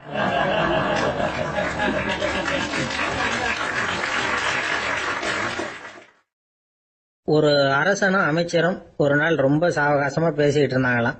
அரசன் அமைச்சரை பார்த்து ஒரு கேள்வி கேட்டிருக்கார். ஏங்க அமைச்சரே, ஆசை இல்லாத ஒரு மனுஷனால இருக்க முடியுமா அப்படின்னு. ஏன் முடியாது, துறவி அப்படிங்கிறவங்க எல்லாம் அப்படிப்பட்டவங்க தானே அப்படின்னாராம் அமைச்சர். அவங்க எல்லாம் உண்மையிலேயே ஆசையை விட்டவங்க தானே அப்படின்னு கேட்டாரா ராஜா. அப்படிதான் இருக்கணும் அப்படின்னாராம் அமைச்சர். அப்படின்னா ஆசையே இல்லாத ஒரு உண்மையான துறவியை நான் பார்க்கணுமேன்னார். அது என்ன பிரமாதம், அதுக்கு நான் ஏற்பாடு பண்ணுறேன் அப்படின்னு விட்டார் இவர். சொல்லிவிட்டு உடனே புறப்பட்டு போனார். அங்கங்கே தேடினார். அப்புறம் தான் அவருக்கு புரிஞ்சுது உண்மை துறவியை கண்டுபிடிக்கிறது எவ்வளவு கஷ்டமான காரியம்னு. இருந்தாலும் ராஜா கிட்ட சொல்லியாச்சே உண்மை துறவியை காட்டுறேன்னு. இப்போ என்ன பண்ணுறது? ராஜா கிட்ட சொன்னபடி நடக்கலைன்னா அவருக்கு கோபம் வந்துடும். அமைச்சர் ஒரு யோசனை பண்ணார். அவருக்கு ஒரு வழி தெரிஞ்சுது. அதுதான் சரின்னு முடிவு பண்ணார். அதாவது அந்த ஊரில் அவருக்கு தெரிஞ்ச நாடக நடிகர் ஒருத்தர் இருக்கிறார், நல்லா நடிப்பார். அவரை போய் பார்த்தார். இதை பாருப்பா, எனக்காக நீ ஒரு காரியம் செய்யணும்னார். என்னன்னு கேட்டார் அவர். நீ ஒரு துறவி மாதிரி கொஞ்ச நேரத்துக்கு நடிக்கணும். ராஜா உன்னை பார்த்துட்டு போற வரைக்கும் நடி, அது போதும். அதுக்காக உனக்கு 10,000 ரூபா தரேன் அப்படின்னார். அவர் எந்த காலத்தில் இவ்வளவு பணத்தை மொத்தமாக பார்த்துருக்காரு. அதனால உடனே சரின்னு ஒத்துக்கிட்டார்.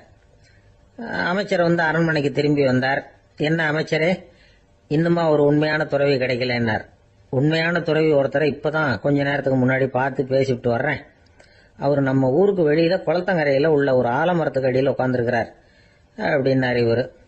அப்படின்னா உடனே புறப்படுங்க அப்படின்னார் ராஜா. பரிவாரங்களோட புறப்பட்டார். அங்க அந்த மரத்தடியில அந்த ஆளு வேஷம் போட்டுக்கிட்டு துறவி மாதிரி உட்காந்துருக்கிறான். ராஜா நேரா போனார். அந்த துறவி காலில் பொத்துன்னு விழுந்து வணங்கினார். உடனே ராணி அவர் காலில் விழுந்தாங்க. அடுத்தபடியாக அமைச்சர் விழுந்தார். அவருக்கு தெரியும் இது நம்ம ஆளு தான்னு. இருந்தாலும் என்ன பண்றது, நேரம். அப்புறம் பரிவாரங்கள்லாம் துறவி காலில் விழுந்து ஆசீர்வாதம் வாங்கிட்டாங்க.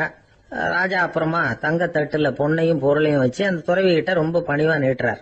தாங்கள் தயவு பண்ணி இதை ஏத்துக்கணும் அப்படின்னு வேண்டிக்கிட்டார். அந்த துறவி பற்று இல்லாம அதை பார்த்தார். எல்லாத்தையும் திறந்துட்ட எனக்கு இதெல்லாம் எதுக்காக அப்படின்னு சொல்லி அதை மறுத்துட்டாராம். ஆஹா, உண்மையான துறவியை பார்த்துட்டோம் அப்படிங்கிற ஆனந்தம் அரசருக்கு. ரொம்ப நிம்மதியா திருப்தியா திரும்பி வந்தார் அரண்மனைக்கு.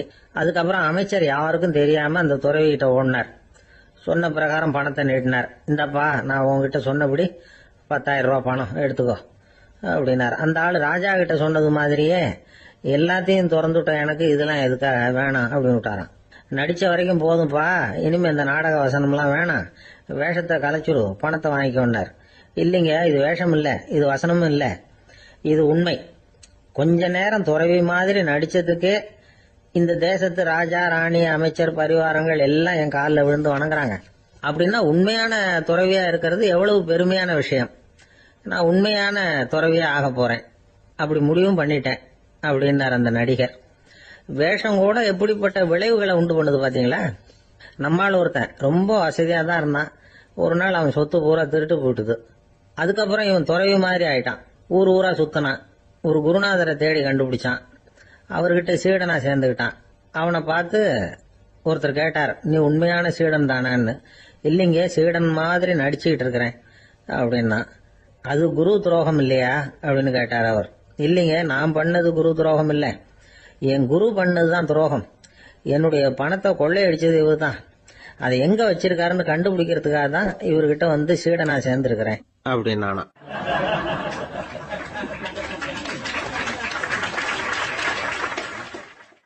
ஒரு ஆள் இருந்தான், நிறைய பணம் சம்பாதிச்சான். ஆனா செலவு பண்ண மனசு வரல, கருமி. அவன் என்ன பண்ணா, சேர்த்த பணம் பூராவையும் ஒரு மரத்தடியில புதைச்சி வச்சிருந்தான்.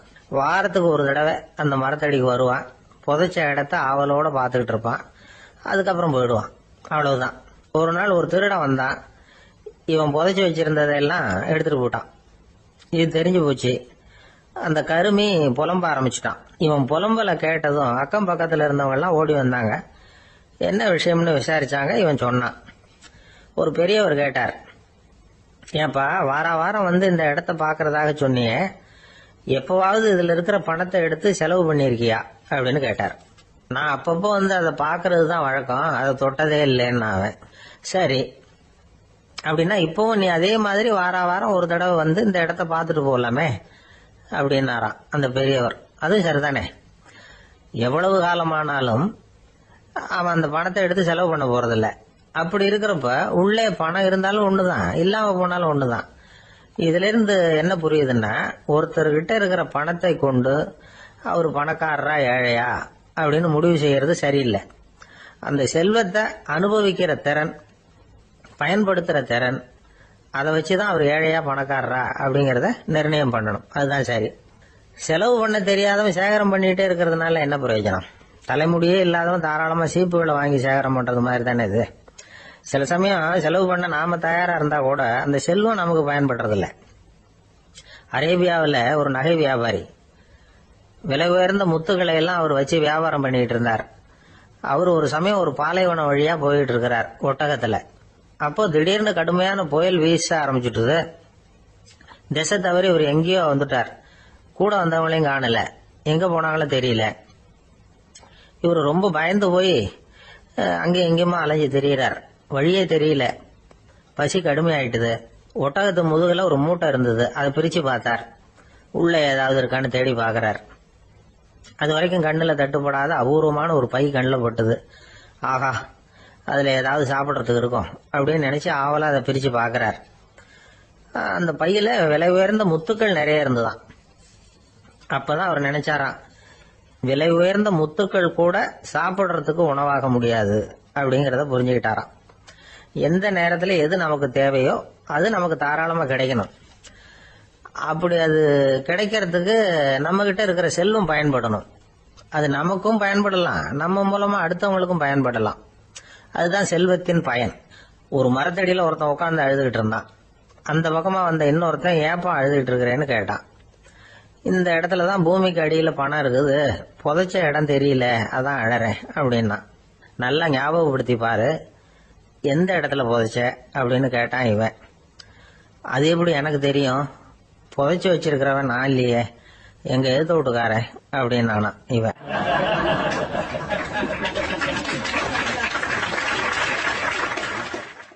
அந்த ஆளு என்ன கண்ணா பண்ணான்னு திட்டி விட்டான் சார். அதை நினைச்சா எனக்கு ரொம்ப வருத்தமா இருக்கு அப்படின்னு சொல்லி கவலைப்பட்டார் ஒருத்தர். இதுல கவலைப்படுறதுக்கு என்ன இருக்குது அப்படின்னாரு ஒரு பெரியவர். அவர் ஒரு மகான். என்ன சார் இப்படி சொல்றீங்க, ஒருத்தர் நம்ம பார்த்து திட்டுனா வருத்தமா இருக்காதா அப்படின்னார். அது எப்படி வருத்தமா இருக்கும், திட்டுறதுங்கிறது என்ன, அது வெறும் சத்தம் தானே அப்படின்னார் அந்த பெரியவர். நம்ம ஆளுக்கு தலையை பிச்சுக்கலாம் போல இருந்தது. இருக்காது அப்படின்னா நமக்கு அப்படித்தானே தோணுது. அந்த பெரியவர் சொல்றது ரொம்ப பெரிய விஷயம். அதை நாம புரிஞ்சுக்க முயற்சி பண்ணலாம்னா நடைமுறை வாழ்க்கைக்கு அது ஒத்து வர்றது மாதிரி தெரிய மாட்டேங்குது. இருந்தாலும் அந்த பெரியவர் அதுக்கு என்னதான் விளக்கம் கொடுக்கறாருன்னு பாப்போமே. ஒரு ரயில் போயிட்டு இருக்கு, அதுல ஒரு சாது போயிட்டு இருக்கார்.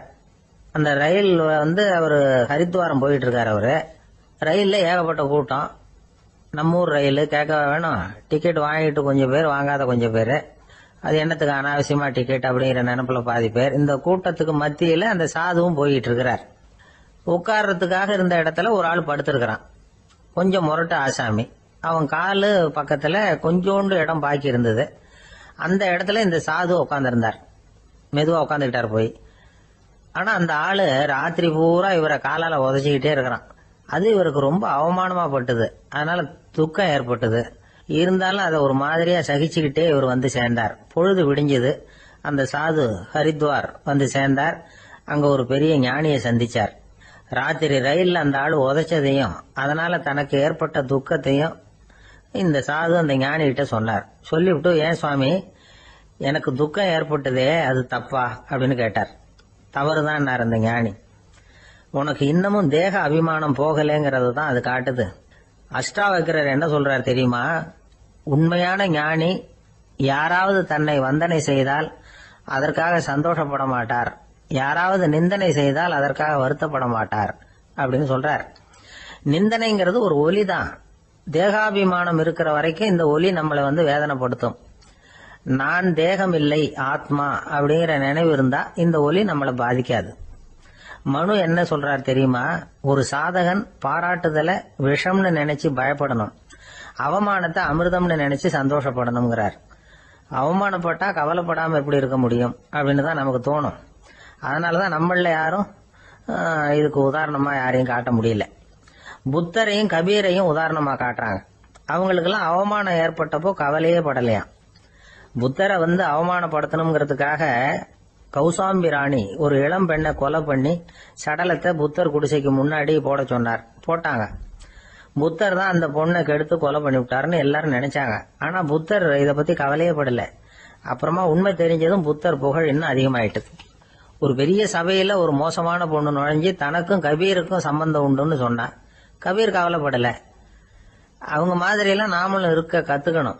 நிந்தனை, அபகீர்த்தி, அவமானம் எல்லாம் ஆண்டவன் கொடுக்கிற பிரசாதம்னு நினைக்கணும் அப்படின்னு சொல்றார் அந்த ஞானி. இத கேட்ட இந்த காலத்து ஆசாமி ஒருத்தர், நான் கூட அப்படிதான் சார், யாராவது அவமானப்படுத்தினா கவலைப்பட மாட்டேன். நேத்து கூட ஒருத்தர் என்ன பலார்னு அரைஞ்சுட்டார், நான் கொஞ்சம் கூட கவலைப்படல, பேசாம வந்துட்டேன்னார். ஏன் அப்படி வந்துட்டீங்க அப்படின்னு. அவர் அரைஞ்சதுலேயும் ஒரு அர்த்தம் இருந்தது, அதனாலதான் அப்படி வந்துட்டேன்னார்.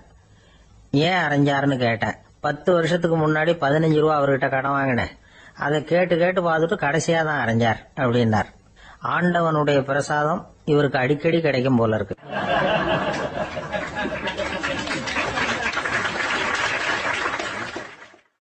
ஒரு பல்கலைக்கழகம், அங்க ஒரு இலக்கிய பேராசிரியர், அவர் பாடம் நடத்திட்டு இருந்தார்.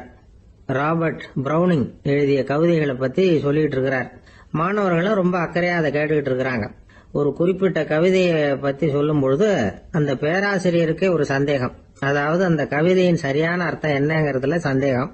பேராசிரியர் யோசனை பண்ணார், அந்த கவிதையை முழுசா புரிஞ்சுக்க முடியல. அதனால மாணவர்களை பார்த்து சொன்னார், மாணவர்களே, ஒரு நாள் பொறுத்துங்க, இந்த கவிதையை எழுதின கவிஞர் எங்க வீட்டுக்கு பக்கத்துல தான் இருக்கிறாரு.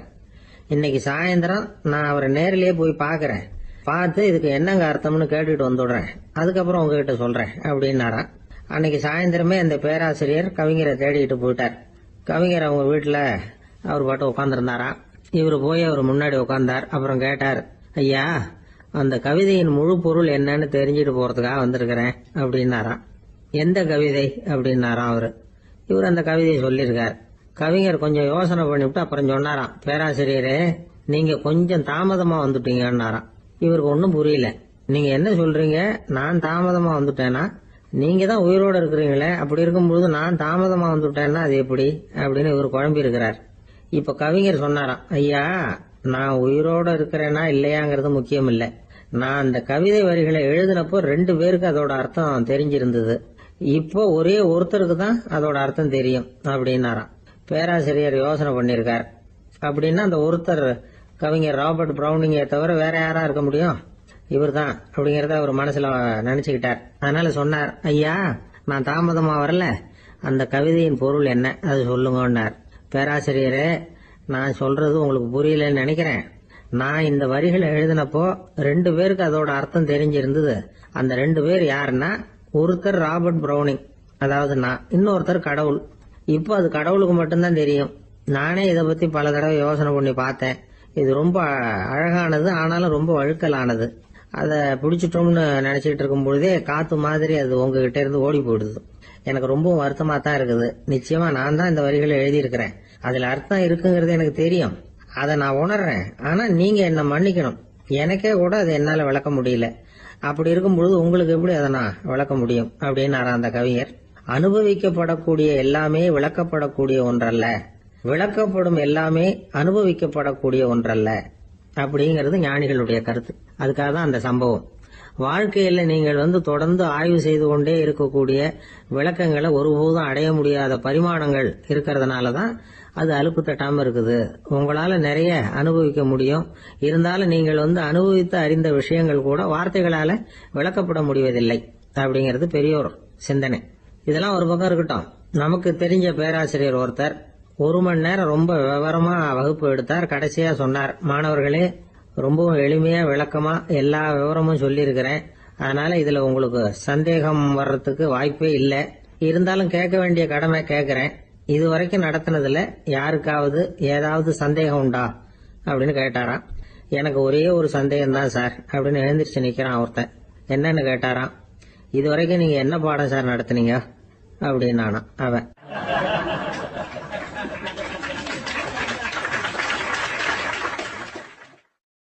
அம்மாக்காரங்களுக்கு அடிக்கடி ஏற்படுற கவலை ஒண்ணு உண்டு. அதாவது குழந்தை சரியா சாப்பிட மாட்டேங்குதே அப்படிங்கிற கவலை. இவங்கெல்லாம் ஒரு விஷயத்த நல்லா புரிஞ்சுக்கணும். குழந்தைகள்ங்கிறவங்க பெரியவங்க மாதிரி இல்ல. அவங்க கடிகாரத்துல மணியை பார்த்துட்டு சாப்பிடுறதுக்கு உட்கார்ற ரகம் கிடையாது. பசிச்சா சாப்பிடுவாங்க, இல்லைன்னா விளையாடுவாங்க அல்லது தூங்குவாங்க. அது புரியாம அவங்கள கட்டாயப்படுத்தி அல்லது மிரட்டி சாப்பிட வைக்கிறது ரொம்ப தப்பு. ஒரு 8 மாச குழந்தைக்கு 3 மணி நேரத்துக்கு ஒரு தடவை பசிக்கும். அந்த நேரம் பார்த்து சாப்பாடு கொடுத்தா அடம் பண்ணாம அது பாட்டுக்கு சாப்பிட்டுரும். அதே குழந்தைக்கு 1 வயசு ஆகிறப்போ 4 மணி நேரத்துக்கு ஒரு தடவை பசிக்கும்.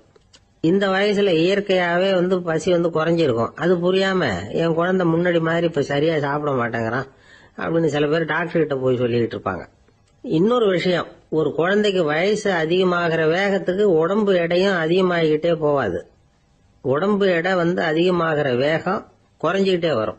6 மாச குழந்தைக்கு ஒரு வாரத்துல 150 கிராம் எடை கூடும். ஒரு வயசுல வாரத்துக்கு 71 கிராம் எடை கூடும். இது புரியாம அதிகமா சாப்பாட்டை கொடுத்து குழந்தைய கஷ்டப்படுத்தக்கூடாது. ஏன்னா அளவுக்கு மீறின உணவு அஜீரணத்தை உண்டு பண்ணிவிடும். குழந்தைக்கு ஒரு தட்டுல கொஞ்சமா ஆகாரத்தை வச்சு கொண்டுட்டு போய் கொடுக்கணும். மலை மாதிரி குவிச்சு வச்சா அதை பார்த்ததுமே பசி அடங்கி போயிடும். அடிச்சு மிரட்டி பயமுறுத்தி குழந்தைய சாப்பிட வைக்கிற பழக்கம் இருக்கு பாருங்க, அதுக்கு ஃபுட் ஃபோர்சிங் அப்படின்னு பேரு. இப்படி பண்ணுனா குழந்தைக்கு சாப்பாட்டுல விருப்பம் குறைஞ்சிரும், அதை கண்டாவே வெறுக்க ஆரம்பிச்சிரும். அது மாதிரி உளம் சார்ந்த பசி குறைவு, சைக்கோஜெனிக் அனோரெக்சியா, அது ஏற்படுமா. சாப்பாடுங்கிறதே ஒரு தண்டனை மாதிரி தோணும். குழந்தைகளுக்கு பிடிச்ச மாதிரியான ஆகாரத்தை கொடுக்கணும். சத்து அதிகம் இருக்குங்கிறதுக்காக அதுக்கு பிடிக்காத ஆகாரத்தை கொடுத்து கட்டாயப்படுத்தக்கூடாது. குழந்தைகளுக்கு 2 வயசு ஆகிறப்போ இயற்கையாவே எதிர்மறை குணம் உண்டாகும். அதாவது அந்த எதிர்மறையா பேசுறது. இது மாதிரி சமயங்கள்ல நாம என்ன சொல்றோமோ அதுக்கு நேர்மாறா நடந்துக்கும்.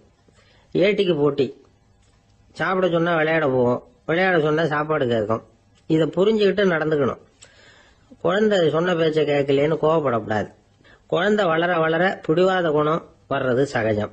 கேட்டதை வாங்கி கொடுத்தாதான் சாப்பிடுவேன் அப்படின்னு பிடிவாதம் பண்ணும். வாங்கி கொடுத்து விடுறதுதான் உத்தமம். நீங்களும் அதுகிட்ட பிடிவாதம் பண்ணிட்டு இருக்க கூடாது. ஏன்னா கேட்டது கிடைக்கலையேங்கிற ஏமாற்றம் கூட குழந்தையோட பசியை குறைச்சிரும். கேட்டது கிடைச்சுட்டா பசி அதிகமாகும், கொடுத்ததை மளமளன்னு சாப்பிட்றோம். குழந்தைகளுக்கு கண்ட கண்ட நேரத்துல சாப்பிடறதுக்கு எதையாவது வாங்கி கொடுத்துக்கிட்டு இருந்தா சாப்பாட்டு நேரத்துல சாப்பிடாம அடம் பண்ண ஆரம்பிச்சிடும். பள்ளிக்கூடம் போற பிள்ளைங்க காலை உணவை சரியா சாப்பிட மாட்டாங்க. அச்சம், அவசரம், பரபரப்பு இதெல்லாம் தான் காரணம். பள்ளிக்கு புறப்படுறதுக்கு ஒரு 3/4 மணி நேரத்துக்கு முன்னாடியே சாப்பாடு போட்டுருங்க, அது சரியா போடும். படிக்கிற குழந்தைகள் உடல் சோர்வு, மனச்சோர்வு இது காரணமா கூட சாப்பிட மறுக்கிறது உண்டு. இப்போ உதாரணமா சாயந்தரம் விளையாடி விட்டு வீட்டுக்கு வந்ததும் சாப்பிட சொன்னா வேணாம்பாங்க. இது உடல் சோர்வு. ரொம்ப நேரம் வீட்டு பாடங்களை செஞ்சு முடிச்ச கையோட சாப்பிட சொன்னாலும் அவங்களால சரியா சாப்பிட முடியாது.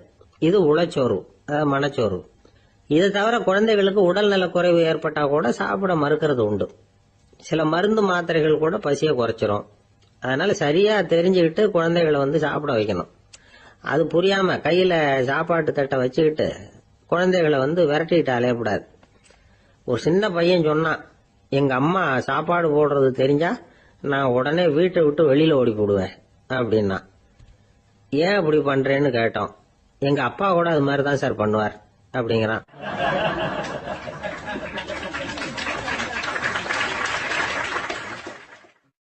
பந்திக்கு முந்தர ஆசாமிகள் நம்மள பல பேர் உண்டு.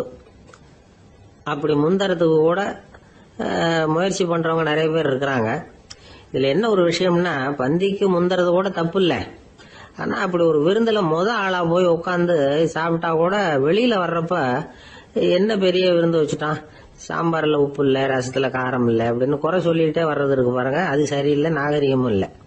கல்யாண பத்திரிகையில என்ன போட்டிருக்குது, என் பொண்ணுக்கும் இன்னார் பையனுக்கும் கல்யாணம், எல்லாரும் குடும்பத்தோட வந்திருந்து மணமக்களை ஆசீர்வதிக்கணும், இப்படித்தானே போட்டிருக்கோம். குடும்பத்தோட விருந்து சாப்பிட்டு சாப்பாடு எப்படி இருக்குன்னு அபிப்பிராயம் சொல்லிவிட்டு போங்க அப்படின்னா போட்டிருக்கு கல்யாண பத்திரிகையில. ஒருத்தர் வீட்டு விசேஷத்துக்கு போயிருக்கோம்னா எவ்வளவோ அசௌகரியங்கள் நமக்கு ஏற்படலாம். ஏராளமான கூட்டம் வந்திருக்கும். எல்லாரையும் அவங்க தனித்தனியா கவனிச்சுக்கிட்டு இருக்க முடியாது. நாம தான் அனுசரிச்சு நடந்துக்கணும். நாமளா போய் வாழ்த்த வேண்டியவங்களை வாழ்த்தி விட்டு சேரணும். அதை விட்டுட்டு பத்திரிக்கை கொடுத்தானேன்னு போனேன், கவனிப்பே சரியில்லை அப்படின்னு புலம்பிக்கிட்டு இருக்கக்கூடாது. ஒரு விருந்துக்கு போனா அங்க எப்படி நடந்துக்கணும் அப்படிங்கறத பத்தி கூட அனுபவசாலிகள் சில விவரங்கள்லாம் சொல்லியிருக்கிறாங்க. இந்த காலத்துல கல்யாணம், பிறந்த நாள், அது இதுன்னு நிறைய விருந்துகள் நடக்குது. அதெல்லாம் எதுக்காக? மனித உறவுகளை வளர்த்துக்கிறதுக்காக தான், வேற எதுக்கு? ஒரு விருந்துக்கு போனா அமைதியா பொறுமையா போய் உட்காரணும். அடிச்சு பிடிச்சிக்கிட்டு இடத்த பிடிக்க போறேன் அப்படின்னு நிக்கக்கூடாது. முதல் பந்தி நடந்துகிட்டு இருந்தா அது முடிஞ்சு இலை எடுத்து சுத்தம் பண்ணதுக்கு அப்புறம் போய் உட்கார்றது தான் நாகரீகம். இலை எடுக்கிறதுக்கு முன்னாடியே அங்க போய் உட்கார்ந்தா நல்லா இருக்காது. நீங்க சாப்பிட்டுட்டு உட்காந்துருக்கீங்களா, சாப்பிட்றதுக்கு உட்காந்துருக்கீங்களா, பாக்குறவங்களுக்கு சந்தேகம் வந்துடும். அதே மாதிரி இலையில எல்லா ஐட்டமும் பரிமாறினதுக்கு அப்புறம் சாப்பிட ஆரம்பிக்கணும். ஒவ்வொரு ஐட்டமா வைக்க வைக்க நாம பாட்டுக்கு எடுத்து உள்ள தள்ளிட்டே இருந்தோம்னா எதை வச்சோம் எதை வைக்கலன்னு பரிமாறினவரே குழம்பி போயிடுவார். ஏன்னா எப்ப பார்த்தாலும் இலை காலியாவே இருக்கும். சாப்பிட்றப்போ உங்க சாப்பாட்டையே நீங்க கவனிக்கணும். அடுத்தவங்க இலையில என்ன இருக்கு, பக்கத்துல இருக்கிறவர் எதை அதிகமா சாப்பிடுறார், இதெல்லாம் நமக்கு என்னத்துக்கு? எல்லாரும் சாப்பிட்டு முடிக்கிற வரைக்கும் பொறுமையா இருக்கிறது தான் நல்லது. நீங்க மட்டும் திடீர்னு பாதியில எழுந்திருச்சு பக்கத்துல இருக்கிறவங்களுக்கு சங்கடமா இருக்குமேங்கிறதெல்லாம் யோசிக்காம நீங்க பாட்டு எழுந்திரிச்சு போக கூடாது. பக்கத்துல உள்ளவங்க உங்களை எழுந்திருக்க சொன்னா எழுந்திரிச்சு போகலாம். விருந்துகள்ல சாப்பாட்டை வீணாக்குறதே ஒரு நாகரிகமா போட்டுது இந்த காலத்துல. சாப்பாட்டுக்கே கஷ்டப்பட்டுக்கிட்டு பல பேர் இந்த உலகத்துல இருக்கிறப்போ சாப்பாட்டை வீணாக்குறது எவ்வளவு பெரிய மோசம்ங்கிறத நினைச்சு பார்க்கணும். வேணுங்கிற அளவுக்கு கேட்டு வாங்கி சாப்பிடுறது தான் முறை. விருந்துல இந்த பஃபே அப்படின்னு சொல்லி ஒரு முறை சொல்றாங்கல்ல, அதாவது உணவு வகைகளை எல்லாம் பொதுவா ஒரு இடத்துல வச்சுடுறது, நமக்கு தேவையானதை நாமே எடுத்துட்டு ஒரு தட்டுல போட்டுக்கிட்டு சாப்பிட வேண்டியது. இதுல கூட சில பேர் தேவைக்கு அதிகமா எடுத்து போட்டுக்கிட்டு வீணாக்குறாங்க. சில சமயம் கடைசியா சாப்பிட போறவங்களுக்கு எல்லா ஐட்டமும் கிடைக்காம போகலாம். அதை போய் பெருசு பண்ணிட்டு இருக்க கூடாது. என்ன சார் இந்த அளவுக்கு கூட நாகரிகம் தெரியாம இருக்கிறோம், இதை போய் பெருசா சொல்ல வந்துட்டீங்களே அப்படின்னு நினைக்கலாம். ஒருத்தர் 2 பேருக்கு இந்த விவரம் தேவைப்படலாம். அவங்க காதலையும் இது விழட்டுமேங்கிறதுக்காக தான்.